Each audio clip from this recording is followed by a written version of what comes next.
Madam Speaker, for giving me the opportunity. Madam Speaker, I just want to acknowledge that you have said the one occupying.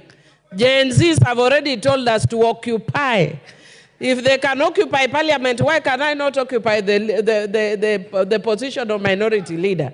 And Madam Speaker, this is totally in order, because if you see what the men do in this house, when they have got outside there, they have negotiated with the president, and you see the men are the ones who are taking the CS positions.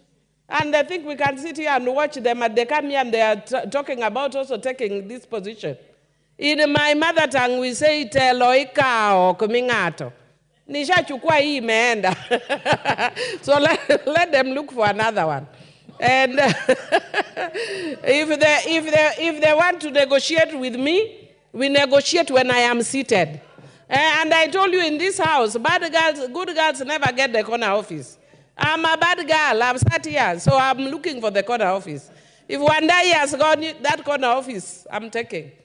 The very least I can do, if you agree, is to take one very close, but nothing any less than that. But having said that, Madam Speaker, I just want to say I want to thank the Gen Z for the revolution. I know many of us have diverse views about it, but I want to say that as a person who has been in this struggle for many years, there are very interesting things that happened out of it, including bringing us in a unique situation where we are actually doing a supplementary before we have actually implemented the budget. I don't think this has ever happened in the country. But I want to encourage us as members of parliament that sometimes when we have gone through the challenging parts and we feel like we're in a secure place, we forget where we have come from. Let us not forget that for the first time, Gen Zs across, there were Gen Zs who are our children, who are our grandchildren. And Madam Speaker, I raised the alarm on this floor before the 25th. And Madam Speaker, it came to pass. Because we don't listen sometimes.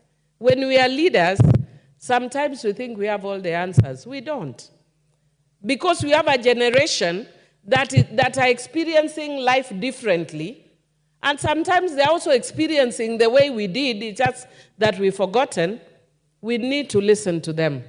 Yesterday, when I was meeting my cousin, who was visiting me from Canada, and the daughter has whatever, she has pierced her nose. So she has a ring on her nose. And I wanted to complain and say, why do you have a ring on your nose? But before I could raise my voice, I was reminded that once upon a time I had one. I'd even forgotten that I had a ring on my nose. I was asking the person, I did? Yeah, you did. And Madam Speaker, when I saw all the scenes of the Gen Zs for the first time, I was so thrilled to just sit back and see myself from another perspective. When I was that age, I was on the street, lying on the street with a police gun hovering over me. Why? Because at that age, even though I do appreciate all the things that they are saying, but at that age you also think that you can change the world and you must change it now. And for us who are older, we must listen to the idealism of the youth because we need it as a country. And we infuse it with our realism. And that is the only way we can take the country forward. And that is why I am happy that they forced us to bring this supplementary that is speaking to some of the things that we've been saying before. And I've been listening very carefully to some of the things these Gen Zs are saying.